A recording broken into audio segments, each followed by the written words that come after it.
The Las Vegas Raiders have officially become a circus. After a 40-6 loss to the Indianapolis Colts, there's no sugarcoating it.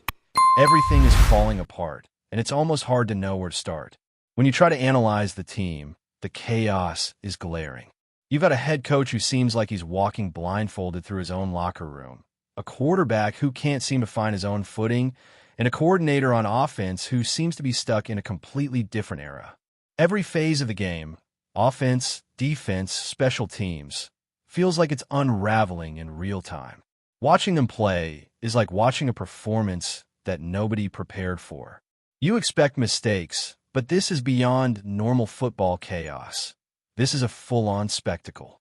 And the more you dig into it, the more glaring it becomes. There's no structure, no rhythm, and, frankly, no accountability. Geno Smith's performance has been nothing short of catastrophic. When a quarterback starts leading his team down the field, the expectation is control, leadership, and a sense of command over the game. Instead, Geno looks completely lost. He's making plays that defy logic, forcing throws into tight coverage, and consistently misreading defenses. His decision-making has been so questionable that you wonder if he's seeing the same field as everyone else. Statistically, it's brutal. He's near the bottom of the league in quarterback impact rating, and his drop-back efficiency is historically poor. Watching him play is exhausting because you can see the lack of trust between him and the offense. There's no rhythm, no connection, no confidence. Every snap seems to highlight the gap between what this team could be and what it is. It's not just a matter of talent. It's a complete disconnect between the quarterback and the system around him. And while we hope for progress, every game seems to confirm that we're witnessing one of the worst quarterback starts in years. Geno's struggles aren't isolated. They ripple through every part of the offense, making a team that should be competitive look completely unprepared. Then there's the offensive approach. Chip Kelly's system was supposed to create energy, versatility, and innovation, but it's doing the exact opposite. The offense is overcomplicated, overthinking simple concepts, and failing to adapt mid-game. You see drives that start with promise, long, sustained drives that take 10 plays to get down the field, only to end in a field goal because they abandoned the running game too early or refused to trust their own playmakers. Ashton Gentry, for example, is being underutilized at times, then suddenly overused, and the balance between run and pass is constantly mismanaged. Red zone efficiency is abysmal because the team seems unwilling to execute the basics. It's almost like they're trying to recreate offenses from other teams' failed experiments instead of focusing on what worked for their personnel. The lack of adjustment is glaring. Every opponent seems to be able to predict their next move, and nothing changes. You can almost see the frustration on the players' faces because they know the game plan isn't helping them. It's holding them back. And yet, the offense keeps running plays that don't work, as if repeating mistakes is a strategy. Defensively, things aren't any better. The team struggles to make meaningful adjustments, leaving them vulnerable to both the pass and the run. Soft zone coverage after soft zone coverage has become a theme, regardless of whether it's effective. Linebackers are misaligned, safeties are overexposed, and communication on the field seems non-existent. Gaps open up, receivers find space, and the defense reacts slowly, if at all. And the special teams aren't helping. Missed field goals, failed punts, blown coverage on returns. Everything that should be routine is a problem. When all three phases are struggling, it's impossible for the team to gain momentum. Momentum dies the moment the first mistake happens, and it snowballs from there. Leadership is supposed to stabilize a team, but even the high-profile veterans on this roster seem paralyzed. Players aren't stepping up to challenge errors, and without that internal pressure, mistakes go unchecked. Accountability is non-existent, and without accountability, a team becomes directionless. And the head coach, Pete Carroll, has done little to instill a sense of identity. He preaches learning and growth, yet the team looks like it's repeating the same mistakes week after week. It's as if the off-season was wasted, as if months of planning, drafting, and preparation were erased the moment the first game started. Opportunities to address weaknesses in free agency, to build depth, and to create a system tailored to this roster were all present. But the results on the field tell a different story. The team is thin at nearly every position, and the lack of adjustments only magnifies those deficiencies. You watch the game tape, and it's clear that some players are not being used correctly. Key offensive weapons are mismanaged, and defensive talent isn't put in positions to succeed. The decisions feel personal rather than strategic, and that's a recipe for disaster. The Raiders have lost not just games, but a sense of direction. With every interception, blown coverage, and mismanaged drive, the feeling grows that the season is slipping away. Geno Smith continues to throw interceptions at a pace that could reach historic levels, setting up losses before the game has even started. There's no rhythm, no trust, and no leadership on the field. And while some fans might cling to hope, the reality is harsh. This team is struggling to keep its head above water. The offensive line can't protect the quarterback consistently. The defense fails to make adjustments, and the coaching staff seems incapable of altering the trajectory. Every game feels like a lesson in frustration. You hope for improvement, but the improvement never comes. Even when comparing to previous quarterbacks who have taken the field for the Raiders, Geno's start is historically bad. He's performing worse than his predecessors in nearly every measurable category: turnovers, wins, completion percentage, and overall effectiveness. And yet, he remains the starter, continuing to make costly mistakes. The argument that he simply needs time to adjust doesn't hold water. This isn't about a rookie struggling to learn a system. This is a veteran failing to execute basic quarterback responsibilities. Meanwhile, the coaching staff seems unwilling or unable to address the problem adequately. And then there's the matter of potential alternatives. Kenny Pickett and Aiden O'Connell are on the roster as possibilities, but nothing has been done to create a real competition. If the Raiders truly believe in accountability and competition, it will be time to at least evaluate these options in a meaningful way. The current approach, sticking with a quarterback who cannot produce, is a disservice to the team, the fans, and the young talent waiting for opportunities. A quarterback battle could energize the team, demand accountability, and inject some hope into a season that has otherwise been defined by disappointment. Yet, the organization has hesitated. It's almost surreal to watch. Week after week, the team plays as if they are unaware of their deficiencies. The coaching staff repeats mistakes, the quarterback fails to adjust, and the players are left to navigate a system that seems broken by design. This is not a team that is trending upward. This is not a team that appears capable of contending. This is a team trapped in a cycle of poor decision-making, weak execution, and lack of identity. And while hope remains the last thing a fan wants to surrender, watching the Raiders right now feels like an exercise in patience and disbelief. At this point, the conversation about Geno Smith isn't just about performance. It's about accountability, leadership, and the future of this team. You can't watch 5 games of turnover-heavy football and ignore the reality that the quarterback position is a complete mess.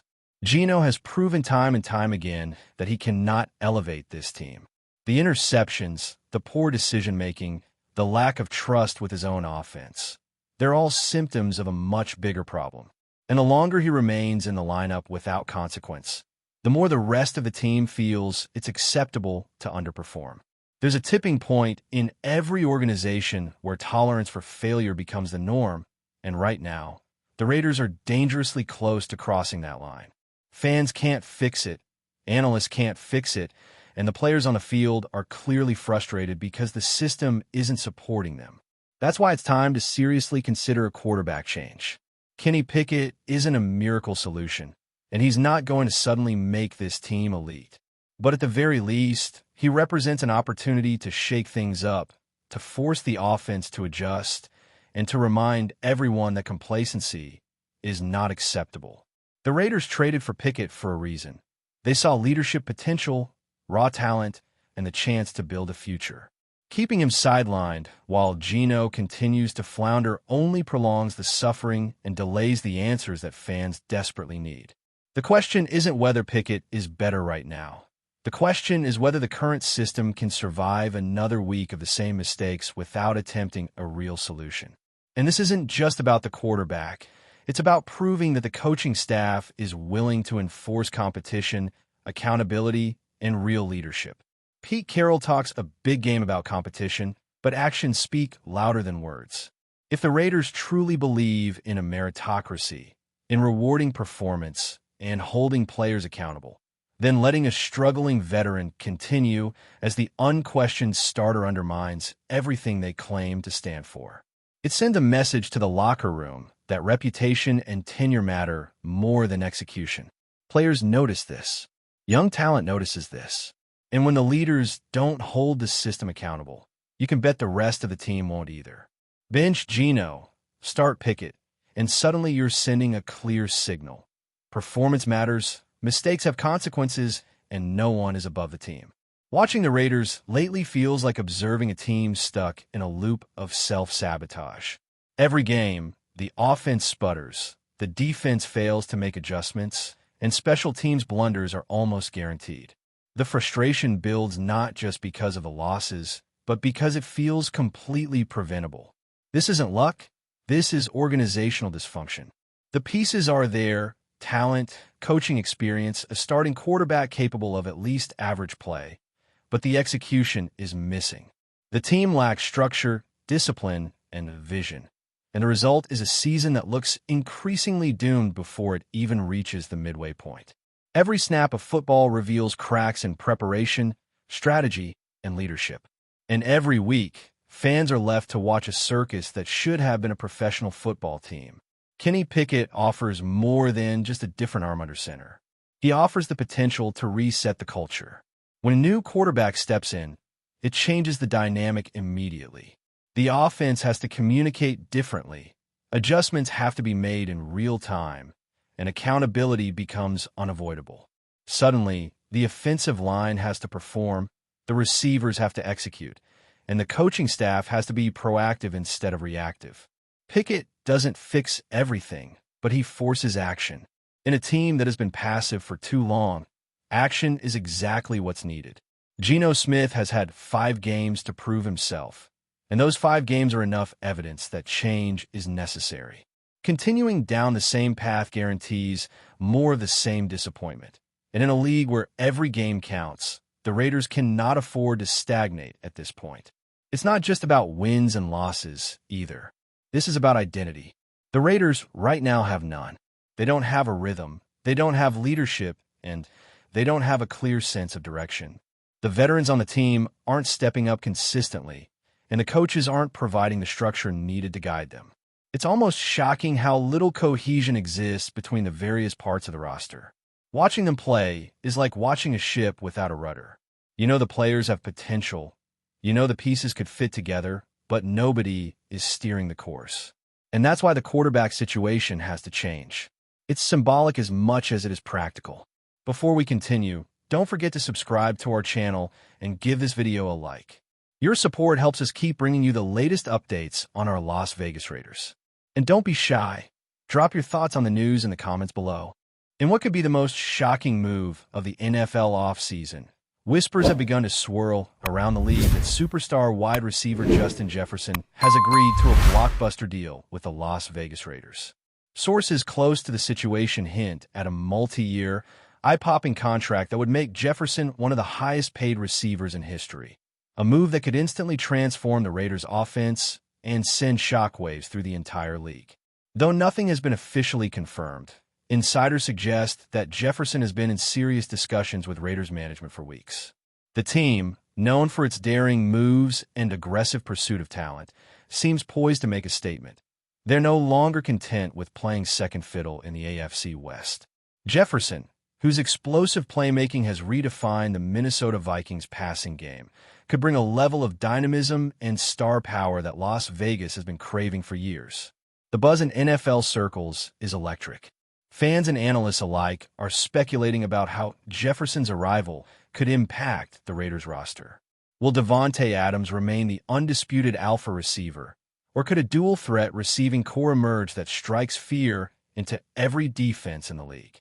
Quarterback Derek Carr, or whoever might be under center, suddenly has a weapon that can stretch the field vertically, turning the Raiders into an offensive juggernaut overnight.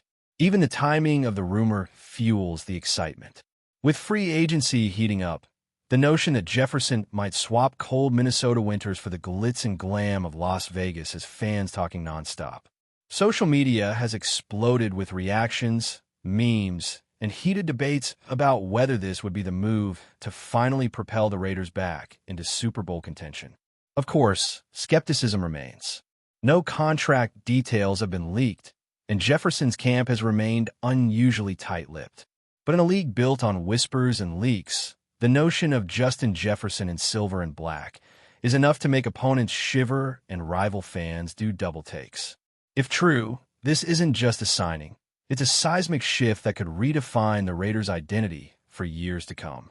The NFL offseason is often a slow burn, but rumors like this, they ignite instant chaos.